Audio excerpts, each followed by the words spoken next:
I mean, come on, what are we doing? The middle class family, the average citizen, can't live in a middle class neighborhood, sending money overseas when they should be prioritizing their citizens, and it backfires. And then you look at your citizens and tell them that the economy is fine. You know, that is crazy. Things to the border, but also based on balancing budgets and getting our country back into shape. And this is a big part of it. So, Elon, if you could get up and explain where you are, how you're doing, and how much a successful guy is. Okay, before they bring out Elon and we get into this and hear what he has to say, today we're going to discuss some things going on with Doge. And there was a cabinet meeting this morning. Looks like 8:50 Pacific time. What would they do Pacific time? Eastern Standard Time. I'm not sure where this was, but I get most of my information from Live Now, from Fox. It looks like it's coming with unbiased opinions, and there seems to be a lot of good information coming from that source, even though it's a little hard to find. This is where I'm going right now, and a few other sources, but this just happened. I think this morning. Today is 26 February 2025, and we're going to listen to what Elon has to say on some updates. I know everybody is prepping themselves for this. There's a lot going on in the government. There's a lot going on in our economy right now. The United States of America is going through a lot of changes. The federal government, going through a lot of changes. The changeover administration, the culture is changing. The heads at departments are changing. Government contractors are also on a whim here. They're holding on by tight strings. We don't know what's going to happen. DEI has been canceled. Some wasteful programs just bam gone like that. That's a lot of money, a lot of jobs. Unfortunately, those people have lost their jobs, and the government, like most people know, will continue to grind its gears and keep going. And it's unfortunate for people. But this type of stuff happens. It's happened before. And I don't think it's going to stop. But I hope with the ferocity and furious effort that they're putting in right now, and just full out acceleration, nothing on, no signs of slowing down, and just pushing since November 5th. They've been hitting it hard. People are getting hit hard. I'm not sure if I fully agree with that approach, although some will argue that if you give people too many options, for example, coming into the office, no remote work, get your butt in 5 days a week.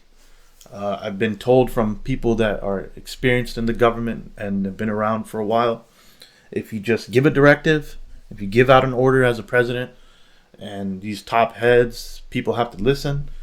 They that initial shock hits everybody, and then you get over it, and then they're just, that's the new norm. Yeah, so, look, we know people are freaking out.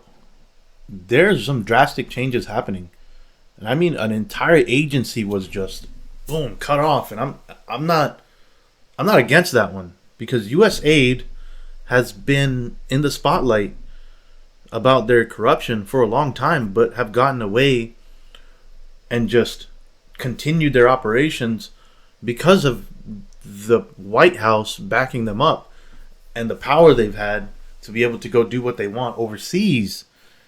And personally, I've had some business and dealings with them, and they just do whatever they want.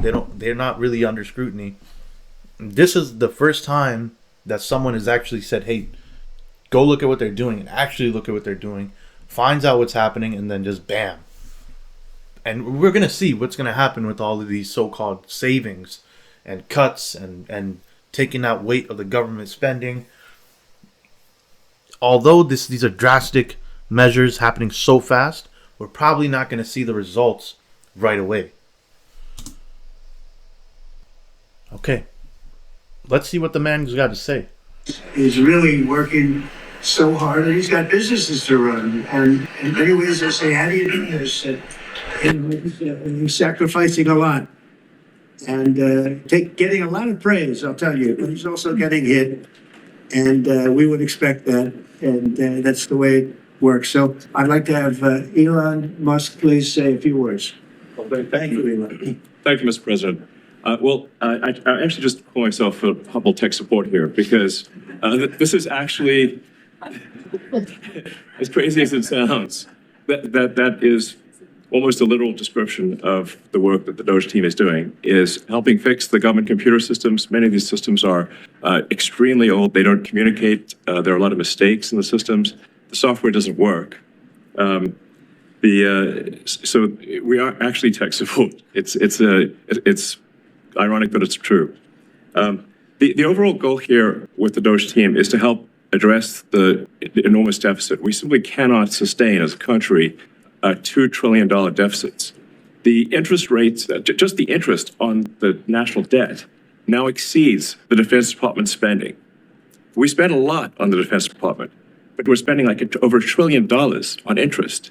If this continues, the country will become de facto bankrupt. He made so far he made a few points here. First was related to the debt versus spending at the Department of Defense, and the other was the systems within the government, software systems. Okay, first I want to talk about the software systems. Being in the government for most of my career since I was 18, this is a fact. Everybody knows this. It's not a secret. People all over the world know, and most governments, they typically don't keep up with that private sector because it's much slower, and the private sector has so much flexibility, and they have all of this innovation. And the private sector just moves a lot faster in business. They move a lot faster with what they need to get done. There's pros and cons, but everybody knows they move much faster, and sometimes they get things done, and they're just, compared to the government, it's like a turtle, but a really strong turtle that can't be, destroyed, versus like a cheetah that's just going to keep on running and then keep on going and going and going and going, but eventually it might get tired and run out of water. But both in a perfect world need to work together with their strengths and weaknesses and come together to work on this problem, specifically the systems. We all know that the government needs to upgrade. They need to keep up with technology, and the private sector is up there. They're the ones leading it. And if they come together, that is how you make a difference. With the government winning, the private sector winning, then your country wins. And if you don't like what you're seeing here with the private sector CEO, very successful. This guy created Tesla, an electric car that the entire world knows, everybody uses, and now he's trying to help the government. And I'm hoping it's with good intentions. Everyone has good intentions, and it's going to be for the good of the country for them to come together, and this ends up being one of the greatest partnerships in history. Because if you're going to say you don't want that, why wouldn't you want something if it was good, and if it ends up being good for the country and its people, with innovation and fixing the economy? A lot of this thing, what they're talking about, can be good, but is it possible, and are they actually going to achieve it? Let's see, and let's keep following and seeing what's happening. Now, the second point that Elon Musk made is regarding spending of Department of Defense versus the interest. If he has access to that information, and this is in fact something that is true on the books, we are way out of line. Taxpayer dollars at the end of the day, just to keep it simple. We don't need to go into the line. We don't need to get to details of what the DOD is doing in these governments and what to spend on and break that down. That most likely be exposed in the future, but we all know, and the people that work there know what's happening when they look at the details. But for this case, if he's making a generalized statement that the books are way above, we're spending way too much, and interest itself is up there, and that the country can actually go bankrupt like a person in debt. If that's a fact, and that is a truth, and we actually have to fix it, you have to look at it subjectively. Forget the politics and think, if that's a real problem, our country can fail and go bankrupt, then we have to fix it, regardless of who's going to do it. Don't ignore it like the past administrations for the last 50 years or whatever. They just keep building it up, gaining from it. And if it's a problem, it's actually never fixed. So if it's going to be fixed, this is a great thing. It might be all talk. Don't get me wrong. I don't always believe politicians and the government. But if this is the case and we're going in that direction to fix something, it's a plus. Let's do it. All right. Let's see what else he has to say. It's not an optional thing. It is an essential thing. That's the reason I'm here, and taking a lot of flack, and getting a lot of death threats, by the way. I mean, like, stack them up, But if we don't do this, America will go bankrupt. That's why it has to be done. And I'm confident at this point, knock on wood, knock on my wooden head, there's got a lot of wood up there, that we can actually find $1 trillion in savings. That would be roughly 15% of the $7 trillion budget. And obviously that can only be done with the support of everyone in this room. And I'd like to thank everyone for your support. Thank you very much. This can only be done with your support. So it's really, DOGE is a support function for the president and for the agencies and departments to help achieve those savings and to effectively find 15% in reduction in fraud and waste. And we bring the receipts. So people say, like, well, is this real? Just go to doge.gov. We line item by line item, we specify each item. So, and we will make mistakes. We won't be perfect, but when we make a mistake, we'll fix it very quickly. So, for example, with USAID, one of the things we accidentally canceled very briefly was Ebola prevention. I think we all want Ebola prevention. So we restored the Ebola prevention immediately, and there was no interruption. But we do need to move quickly if we're to achieve a $1 trillion deficit reduction in financial year 2026. It requires saving $4 billion per day, every day, from now through the end of September. But we can do it, and we will do it. Thank you. Would you have any questions of Elon while we're on the subject of DOGE? Because we'll finish off with that. And if you would have... I guess my concern here is $4 billion until whatever the benchmark is every day until the cutoff. That's a lot of money. Even if you consider cutting $4 billion a day across the government, it's most likely the big agencies, but across the government, that's a lot of jobs, and hopefully they can decide what's actually wasteful, what's actually not good, what we don't need, and it's things that a lot of people don't rely on. That's a big chunk. And if that's what we need to do it. My issue personally is we do all this, people suffer for 2 to 4 years. Next president comes in and he just flips it right back. This cycle needs to sustain itself. We fix our government, we become efficient, we keep our priorities for the American citizen, work on what needs to be fixed for Americans, and make this country work better, more efficient, and more comfortable living here, and we sustain that for the next 20, 30 years. That is what we really need to do. And if it's possible, that's amazing. But can we do that? Slim chance. Very slim chance. As with all things, if you want something done and you want to do something great, it's like rolling the dice. So let's see. Any questions, please? We'll finish off with that. And if you would have any questions, please ask. You could ask me or Elon. Go ahead, please. Thank you, Mr. President. Thank you, Mr. Musk. I just wanted to ask you that President Trump put out a Truth Social today saying that everybody in the cabinet was happy with you. I just wondered if you had heard otherwise, and if so, what are you doing to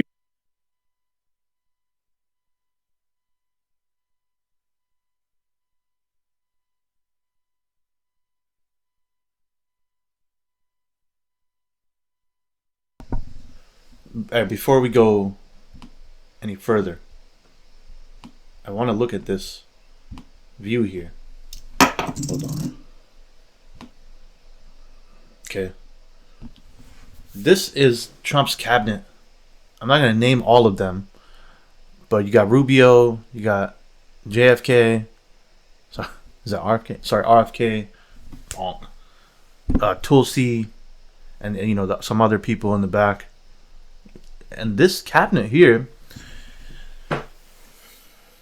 I've heard a lot of these people talk. I've seen them on podcasts multiple times, and they honestly seem like genuine people that are patriots that want to do something good for the country. And if I go back and I put up a picture of Biden's cabinet, it's really different.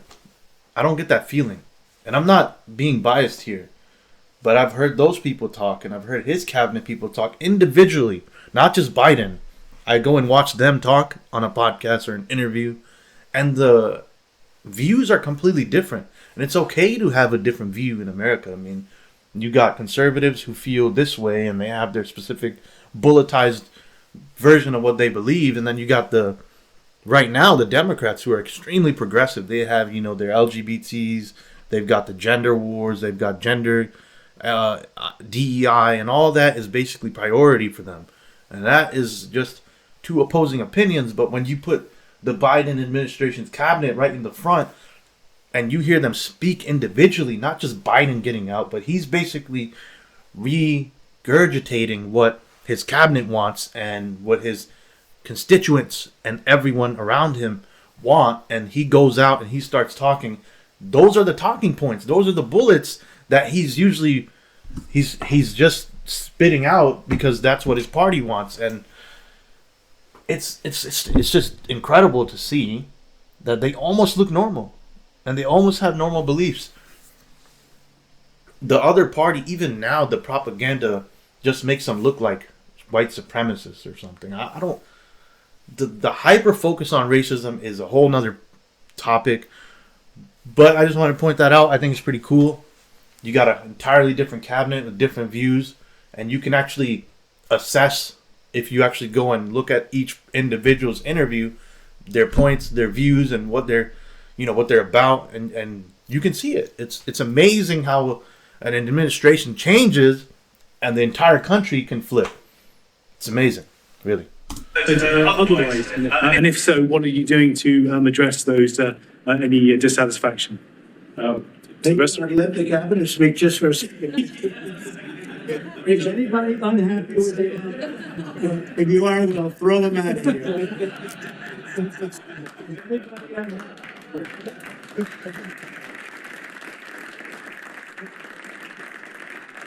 Yeah, I have a lot of respect for Elon, and so go ahead, Elon. I'm grateful. Ever. Literally. So, and I do not give false praise. This is an incredible group of people. I don't think such a talented team has actually ever been assembled. I think it's literally the best cabinet that the country has ever had. And I think the company should be incredibly appreciative of the people in this room. Great, thank you. Yeah.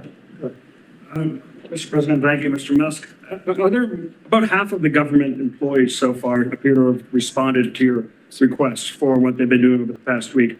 Is there a timeline in place for next moves for people being fired? And when can the American people expect to see results from that? Yes.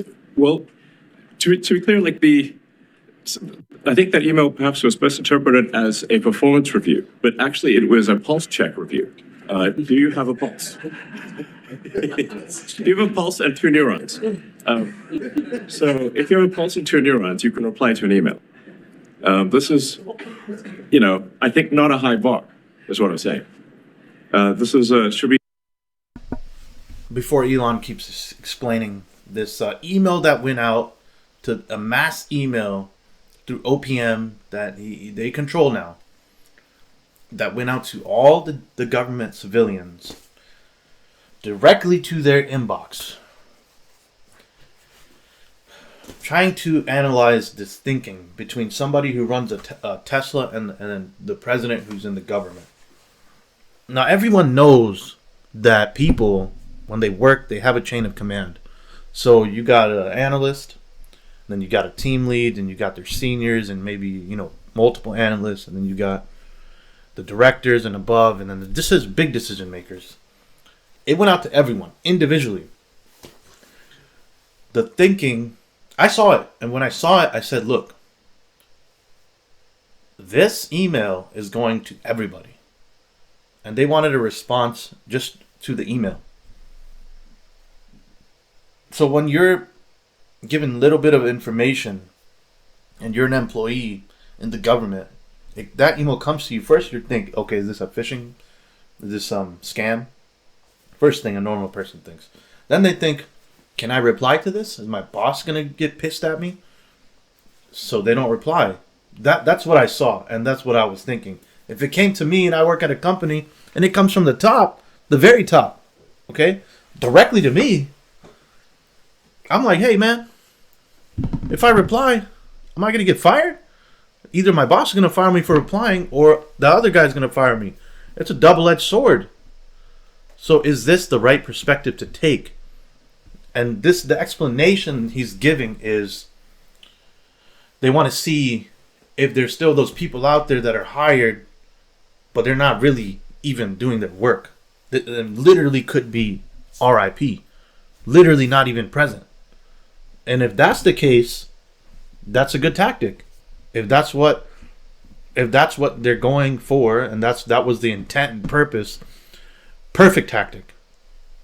But are they trying to cover it up after the fact? That I don't know. Did it come out as 5 points and then with a threat saying you'll be fired? Yes. And then they went back on their word.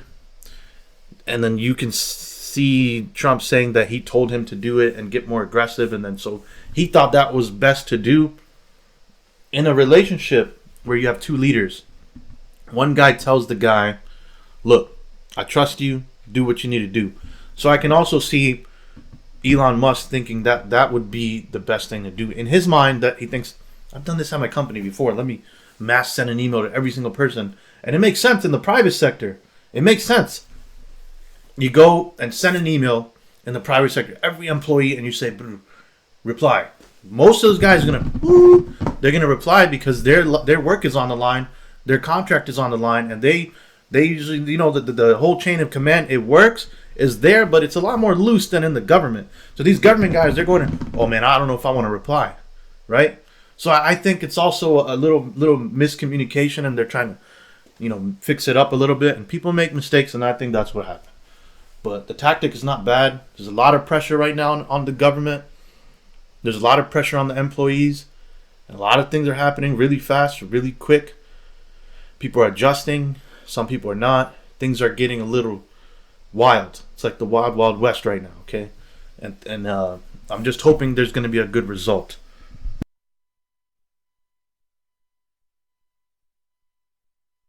Anyone could accomplish this. But what we are trying to get to the bottom of is we think there are a number of people on the government payroll who are dead, which is probably why they can't respond. And some people who are not real people, like they're literally fictional individuals that are collecting paychecks. Well, somebody's collecting paychecks on a fictional individual. So we're literally trying to figure out, are these people real? Are they alive? And can they write an email? Which I think is a reasonable expectation for the American public would have at least that expectation of someone in the public sector. Mr. Musk, roughly 1 million employees. Come on. Employees have responded so far to this email. Does that mean that the remaining 1 million or so federal employees now risk being terminated? And is it your understanding and expectation when you post a directive on X that the cabinet secretaries will follow that order? Because several agencies have instructed employees that this is voluntary or not to respond. Yeah. Well, I guess it was like last week, the president encouraged me via Truth Social and also via phone call to be more aggressive. And I was like, okay, yes, sir, Mr. President, we will indeed do that. The president is a command asks. And I said, can we send out an email to everyone just saying, what did you get done last week? And the president said yes, so it did that. We got a partial response. We're going to send another email. But our goal is not to be capricious or unfair. We want to give people every opportunity to send an email. And the email could simply be, what I'm working on is too. Okay. Sometimes, most of the time, they seem like they're telling the truth. You know, I honestly think these people in office right now want what's best for the country. But I analyze everything and I pay attention, especially politicians and the government. Elon's saying, what he's saying right here, he said it's not malicious, it's not this. And he, in the email, it said if you don't respond, you'll be fired. And there will be sent another one. It's very aggressive, the approach. And it could be something that at a really top level that CEOs and these guys do that, you know, most of us don't have an understanding of running a company that big, that they're running some type of study. It could be some type of psyop. That's what I think. It could Sensitive or classified to describe. Like literally just, that would be sufficient. You know, I think this is just common sense. And what is your target number for how many workers, employees you're looking to cut total? We wish to keep everyone who is doing a job that is essential and doing that job well. But if the job is not essential or they're not doing the job well, they obviously should not be on the public payroll. Wait a minute. I'd like. Oh man, this is where it's gonna get crazy. Look, Elon can speak. He can speak in front of these guys. Some really powerful people, and you're in front of the cabinet, so he's still able to speak. So he's definitely been up there on that scale to be able to go and speak in front of all these professionals. Now, he just said. The lady asked him how many people are they going to fire, who are they going to keep. If you are not essential and you are not performing, you will be fired. If you're essential, you're doing a good job, you stay. Who's going to decide what's essential and what's not essential?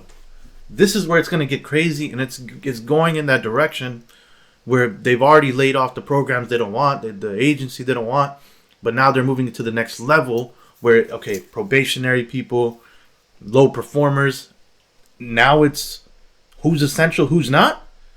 The stuff is getting crazy. And if this is what was meant to happen to cut down our budget, that's what's meant to happen. But it's still crazy. Everyone knows that, whether you're on one side or the other. This is just, I'm not going to say it's madness, but it is a giant sweep of the government. That's what it is. Can't ignore it. I'd like to add that those million people that have it, I wouldn't say that we're thrilled about it.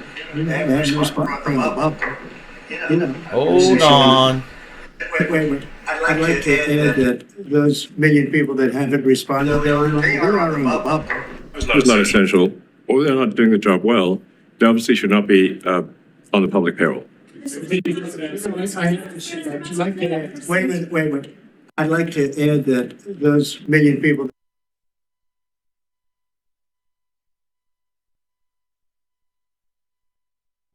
Okay. It's getting a little crazy here. It's getting crazy. Look. Let me go back to what he just said. Okay? The email, essential, non-essential, low performers. I'd like to add that those million people that haven't responded, they are in the bubble.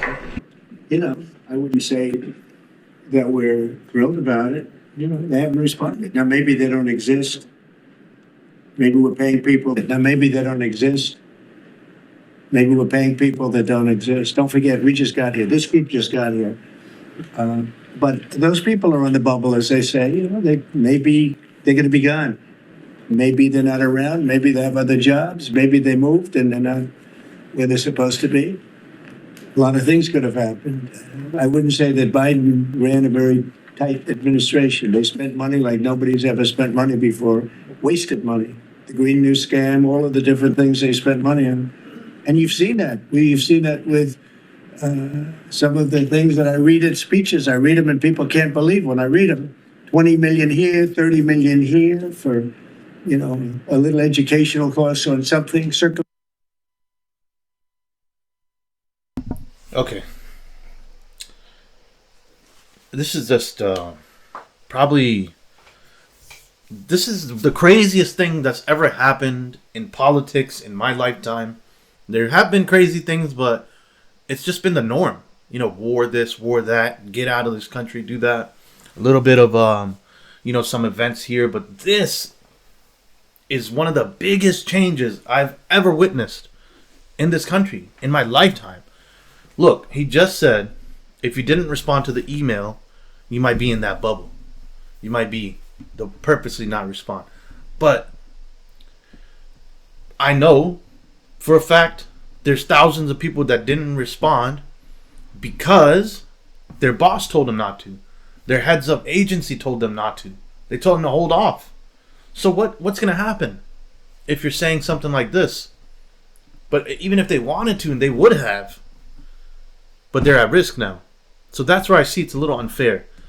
You might just make that claim, and he's the top chief here. So he's going to have to go and talk to these agencies, because even his own FBI and Defense Department, Secretary of the Army acting, also did not respond. So these are conversations they're going to have now. And it's going to get deep. It's going to have to be detailed. So it's not like he's giving an order and it's happening. Other executive orders that come back to office. This one is a little different. Let's see what happens. Circumcision, right? Circumcision. $20 million to inform the people of such and such a country on other things other than that. So those people are. Right now, we're trying to find out who those people are that haven't responded. Now, there'll be some agencies, like Marco has people within state that are right now doing very classified, very confidential work, and we understand that. We've talked, and we're being a little more. Managers, dry your tears. All right, that's the end of that video. You can see a lot of clips, a lot of videos going around about everything going on in the government right now, with eggs being $20, with houses being worth 3 times what they should be for the middle class, with gas going up and down, with the wars not being stopped. You can keep up on a lot of different things. And the last thing that he said was,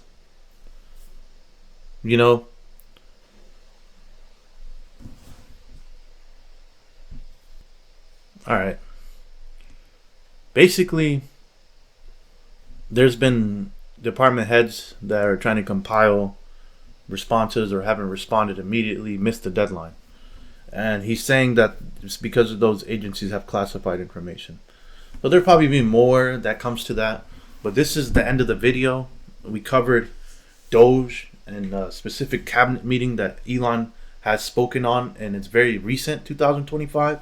So we're getting some updated information about what's going on, not the nitty-gritty details unless you're in there and working it.